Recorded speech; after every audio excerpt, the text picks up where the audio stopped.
The Colorado Authors League presents The Cal Zone, the League's official podcast.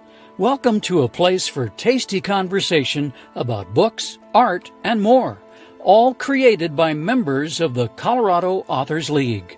Here's your host, Tricia Copeland. We have Lynn Becker. She is a children's book author. I'm excited to dive in. I know nothing about board books, illustrations, any of those things. So I'm hoping that you can shed some light around the process, maybe some pitfalls and some best practices. So you have one book coming out this June, Ghost Town in the Mountains. You have June Moon and then Monsters in the Briny. And I love the illustrations of all of them. They're super cute. But I saw that you have used different illustrators for each book. How do you find an illustrator? How do you pick an illustrator? What does that look like? Well, okay, so actually, I'm traditionally published. I have a publisher and I submit the manuscript to, I send in the manuscript and my editor picks the illustrators. Oh, interesting. So that's different. I've been very lucky with who she's chosen and I trust her completely. She's been great. So rather than if I was self-publishing, I would find one on my own. I send in the manuscript and we talk about, who the illustrator might be. Some publishers will ask for your input. Mine, she's been doing it a long time. She knows what she's doing. And she actually worked with Roland, who did Ghost Town in the Mountains some years ago. So she knew what to expect. So all three of my books are traditionally published, meaning I don't pick the illustrator. What is that process like? So it's a long, hard road. It took many, many years. For a while, I was trying to write and illustrate my own work. I had an animation background. I've always done art. But then I was learning two different skills and it took longer. And when I finally just moved on and started to write just manuscripts that I didn't have to think about, can I illustrate it? It worked magically. Oh, I quickly came up with Monsters in the Briny. I keep pointing because they're behind me on the shelf. So that was interesting. So it took me a long time. It's really hard. When I wrote Monsters in the Briny, that was like this magic kapow moment. And I sent it out and I got an agent within a bite within a week. I had taken it to retreats, critique partners saw it. We did I did a lot of revision, but it wrote itself very quickly. I got an agent very quickly and we sold it to Sleeping Bear Press very quickly.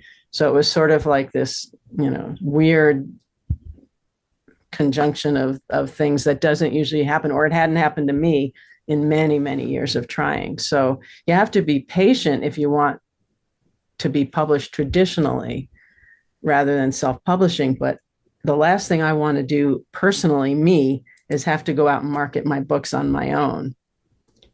So they give me a royalty. They gave me an advance and a royalty. But I get, a much smaller percentage of the money is mine, but it's worth it to me. I get a lot of reviews in journals. They have a much bigger distribution arm. That has worked for me. So what age is Monsters in the Briny for?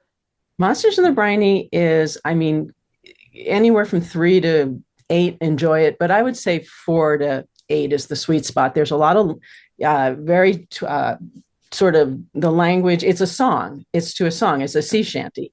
So kids love it on the young end, but it's got some real vocabulary in it for the older kids. And it's great. Like I walked into my bank recently and the person working there said she had just been to Jamaica and her 4-year-old son was bobbing in the ocean singing the song, singing Monsters in the Briny. So that was a moment. That's an amazing moment. That's so good. And do you have an education background or did this just this skill come naturally to you? I found that I really love putting words to songs. Who knew? I've been working with some of my critique partners or rhymers So after years and years of working with them, I tried my own and it worked. June Moon is not a song. June Moon is younger. It's a board book for, I'd say 0 to 3, but yeah, about 0 to 3, 2 to 4, something like that. Yeah. And then Ghost Town in the Mountains is also about, it's a companion to, here, I'll hold it up. It's a companion to Monsters in the Briny. I just got author copies. Oh, it's really pretty. So I'm really excited about it. Yeah, the illustrator is actually, he lives in Paris. So I would never have found him on my own. Yeah, that's interesting. Well, Yeah. they have mountains in France too, right? I was just thinking like mountains, Colorado connection. Me So, too. It's funny. I used to live in California, so I wrote Monsters in the Briny, and I grew up in New York at the beach. So that was Monsters in the Briny. Now I moved here and Ghost Town in the Mountains, you know? interesting. So I was trying to remember like when my kids learned, I guess we learned about monsters and ghosts and things like that, but they were watching Monsters Inc. pretty young. So I guess that's a pretty young thing. Yeah. I mean, and there's even in June Moon, which is a little more, it's not quite about the monsters, but there's a mermaid in there.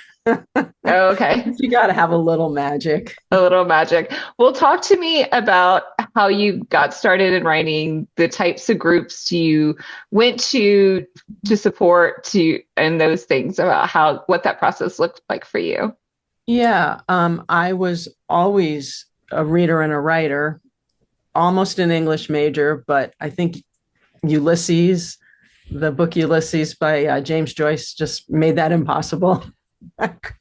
I switched to film, so I was in animation for a little while, and but when I got my master's at Cal Arts for animation, experimental animation. But when I got out, I walked into a bookstore and I saw picture books, and I was like, "This is what I want to do." So I switched to that, and I right away joined the Society of Children's Book Writers and Illustrators, SCBWI, and that like changed everything. I ended up with. It's a big organization, but on the local level, there's so much support and so much friendship. And I mean, the Colorado chapter is amazing. So, and I was in California at the time, and it was wonderful. All my friends ended up, you know, I made so many friends that I'm still friends with them, even though I've moved. And I learned so much, and I found critique groups and writing partners, which was, and you know, I couldn't have done it without that. Yeah, and then recently, since moving to Colorado, I joined 12 by 12, which is an organization for picture book writers, and it's all online. SCBWI tries to meet in person, support people. Yeah, it's great, but 12 by 12 is online, and it's all things picture books. There's so many resources, self-published, traditionally published. There's stuff for everybody in both those organizations. So yeah, I can second your SCBWI. I love them, and I don't get to the groups as much as I want to, but they've been really welcoming, and it seems like, especially in Colorado, it's really well run. So I do have a middle grade book that was, and it just happened organically the way I found my illustrator. I connected with someone. And it was weird, like through a networking group. It was the weirdest thing, but I learned he was an artist and I loved his art, and we talked offline, and then he said, well, we should do something together. And I was thinking, oh, I was thinking we were doing a coloring sheet, which is something I had done with an artist before. And he said, oh, we could write a book, and we'll write the book together and I'll illustrate it. And I was like, whew, mind blown. So that just came about because of this relationship I had. I didn't like plan for it to happen. And he had an idea for a character, and then I wrote the story around the character, and he did the illustrations. And then I just hired a formatter. I was like, okay, I need an expert for this. Somebody please do it. And it came together really well. But there was also like considerations around the size of the images and how much do you have? Well, if you're self-published, you have to think about,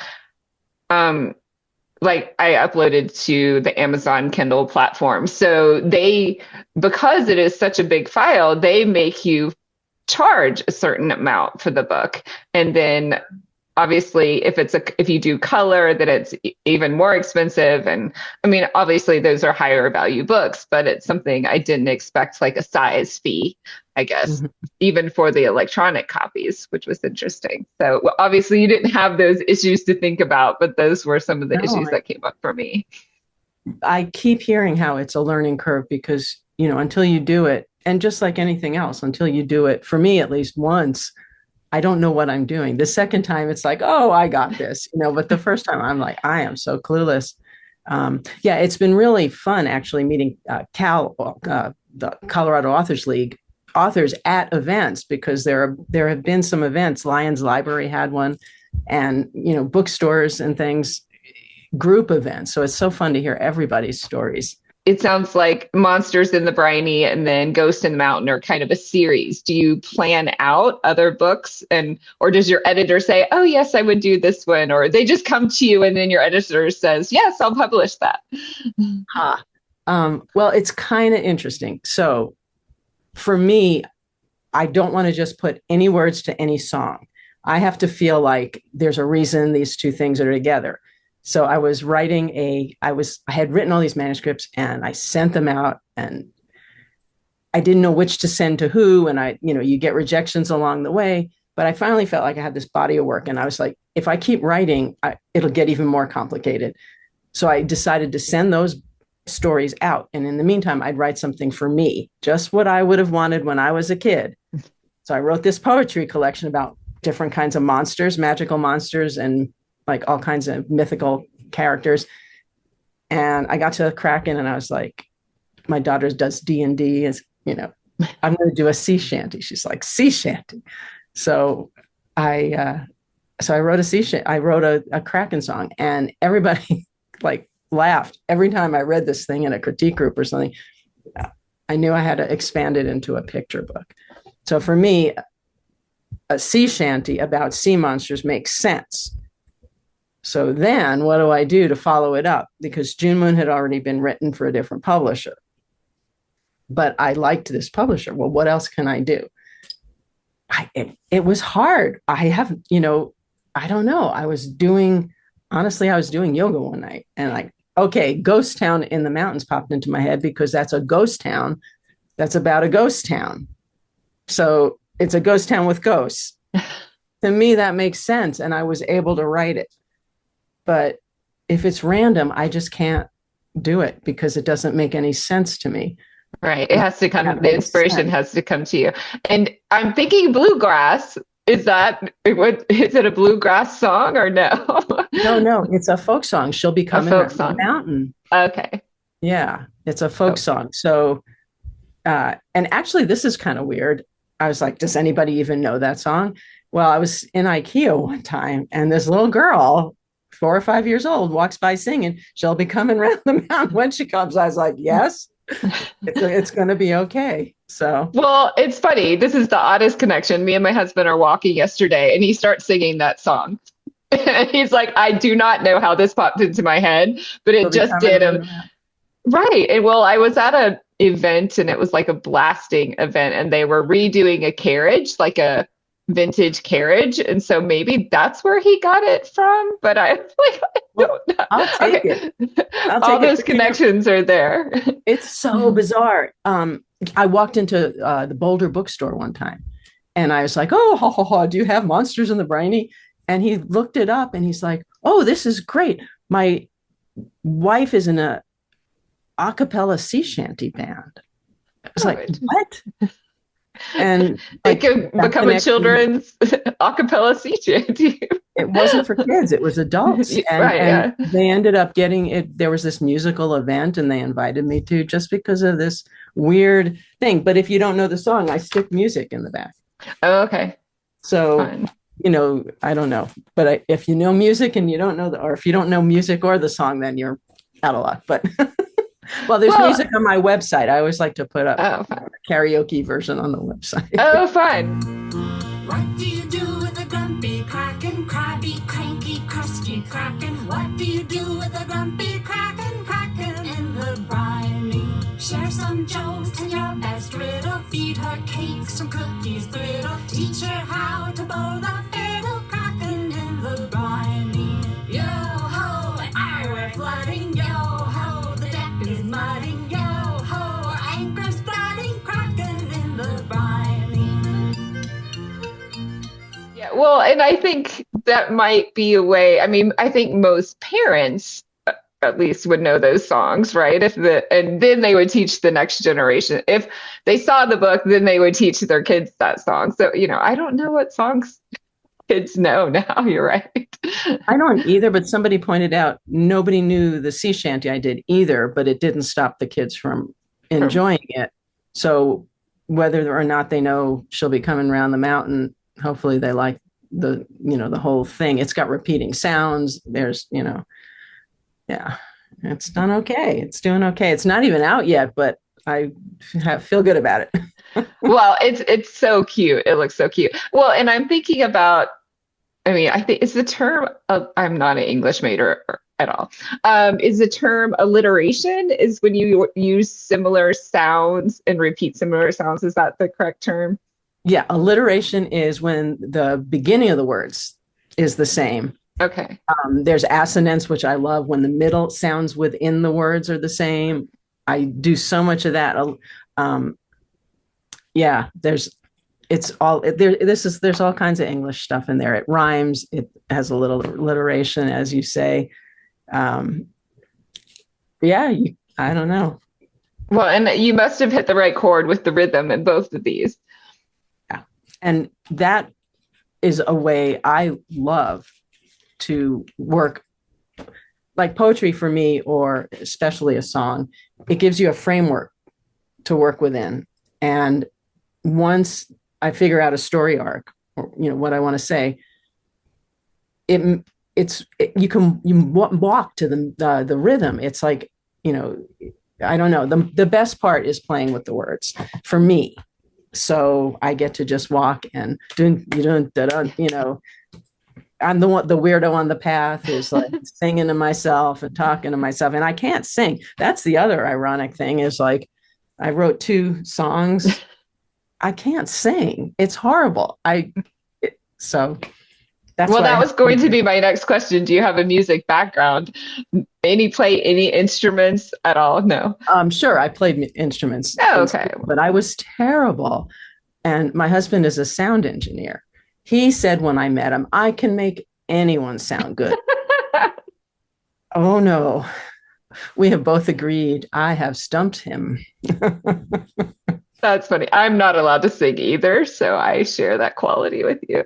Not allowed to sing. I can sing in my car by myself if I'm alone. That's the only time I'm allowed to sing. If anybody else is around, my husband says I can't sing. I am with you there. So what am I doing? Writing about songs. When the kids were little, I sang in the car. Yeah. Anything to keep a baby from crying. It was okay for a short window.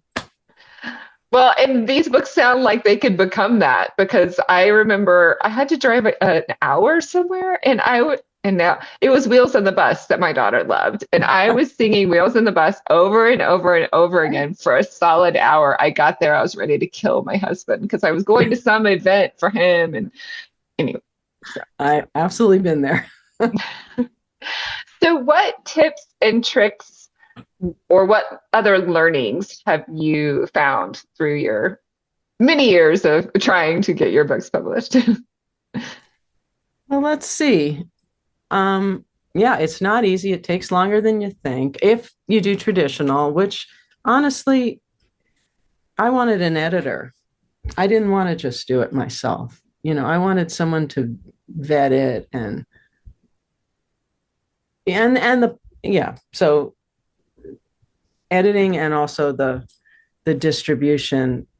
I don't know. I've learned how to rhyme, which is also tough to sell. But for me, again, rhyming works because it's on a word level.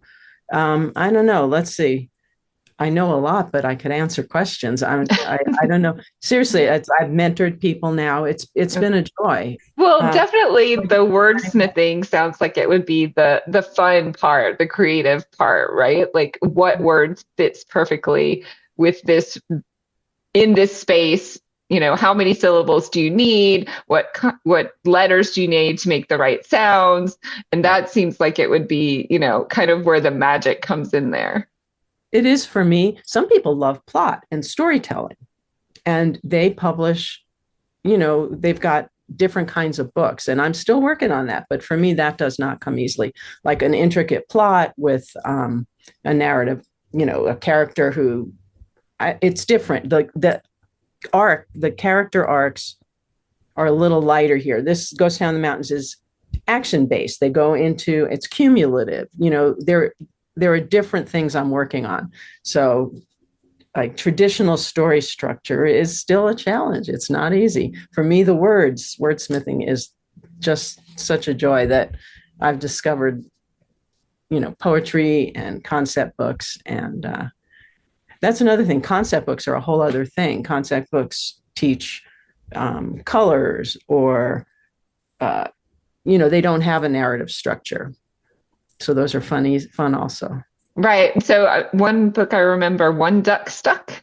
I don't know if you've ever read that book, but it was teaching numbers. So it was one duck was stuck in the muck, and then it went on through 2, 3, and I don't remember the other ones, but I never thought about, I guess, story arcs or plots in children. I mean, middle grade books, and when they start to read chapter books, I mean, I kind of get, you probably do the same plot arc, but is plotting different in board books or, short children's books? Well, board books, definitely. Board books are very simple, and they usually just tackle a concept. There's 10 pages, and the kids are 0 to 3, and they don't follow the narrative as well. They, like, you can show a kid pictures and just call it a word book. Shoe, t-shirt, jacket. That could be a board book. But when you get to be like 3 or 4, they want a story. Kids like a story. And there's got to be something the character wants, just like in middle grade, something the character wants that they're trying really hard for, and obstacles that get in the way. And then this big aha moment when you figure out how to make it work. And then, sort of the cozy at home moment at the end. And it's harder than it seems. No, I can imagine it is, because I'm not a poet, or that's not my leaning, I guess. Like, I've never been able to write poetry, and I definitely know people who are poets, and they would struggle with writing a full-length novel, whereas I'm like, yeah, I could write a full novel. Even short stories for me, I struggle with. So too many words. I tried to write a short story, and somebody was like, oh, this is so bad. You have to go back. You have one character, you have one main plot line. You can't have all these side things. And I'm like, but I want this side. Picture books are like that. Picture books, you have to have, you don't want, there's no subplots. Right. You've got to be very, very streamlined. And another thing is that, I don't know, you can tell looking behind me, I surround myself with picture books. I just, the inspiration, I think, is just swirls around the room. Whenever I want to figure something out, I go to a mentor text, and or a bunch of them, not just one. I'll read a handful or as many as I can find, and then sort of figure out where mine fits in that. Interesting. So, yeah, I'm a big mentor text person. Oh, yeah. I would be scared that I was deriving something. Is that not a fear? Enough. No, but if you get enough of them, you just sort of get a feel for what the world already is, I think. And maybe what works and what appeals to people. You start to feel patterns. You start to feel, but it'd be really hard, I think, to like imitate something that's already there, but make it different enough that it would be okay. I mean, maybe you can. I don't know. I certainly haven't been able, I feel like if I read enough, I can get something that, I don't know, it'll help. inform mine, and I can picture its place on the bookshelf. I think that's also important, is where would it sit on a bookshelf? If you can't figure out where, then maybe it's not well defined enough. Right. Because ultimately it's a product, and a bookstore is going to need to put it somewhere. I think the business side of things has been the most eye-opening for me. Like, oh, it's not just about the writing, it's about where it fits into the market. Yeah. Well, and the graphics come into that a lot as well. But then to be successful, you have to follow up with a good book, because it could be the most beautiful book, and if the words don't hit and don't appeal to people, then it won't sell as well. And absolutely. But likewise, I've seen, like, I don't know if I'm going to pull up Monsters in the Briny. So I got really lucky, and this was my first book. It's so beautiful. So I've seen little kids run across a bookstore and grab it head straight for it. And I kind of hope that this one as well. I think that's very engaging too. So yes. I think that's really important. There are some books, if you write for a school market, there's some, then you have different things you're looking for. The teacher, they want to learn something. You've got facts, you've got nonfiction, you've got, it ties in with curriculum. But if you're just like, for me, these can be used in English language for sure. And I know teachers have used them, or monsters. But it's got to have bookstore appeal. And I want those kids racing across the room to pick it up. That, Well, that's right. I mean, it is two different markets, and it's two different ways about approaching writing the book, it seems like, because if you're looking at it from an education standpoint, to me, that would be even much harder. I mean, I guess if you have an education background, I don't even know what the terms are to say, like, the how to teach reading and how to teach learning to read and how to teach letters, sounds, all of those things. And for having 3 kids, I still know none of it. But even more than that, I know that I can do that kind of thing because of the English connections and reading so many books. But what about all the history and science picture books that they use in schools? For me, not so much. You're just making it fun, it sounds like. That's kind of what my big mission is. I want kids to love reading, because I sure love reading, and I'm an escapist reader. I don't read to learn stuff per se.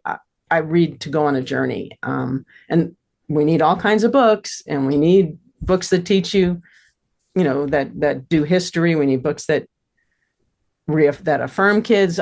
But I want to do books that are just like pure fun, that, you can pick them up and be transported somewhere else. You've been listening to the Cal Zone, the official podcast of the Colorado Authors League, supporting and promoting its creative community since 1931. Learn more about us at coloradoauthors.org. This is a production of the nonprofit Colorado Authors League.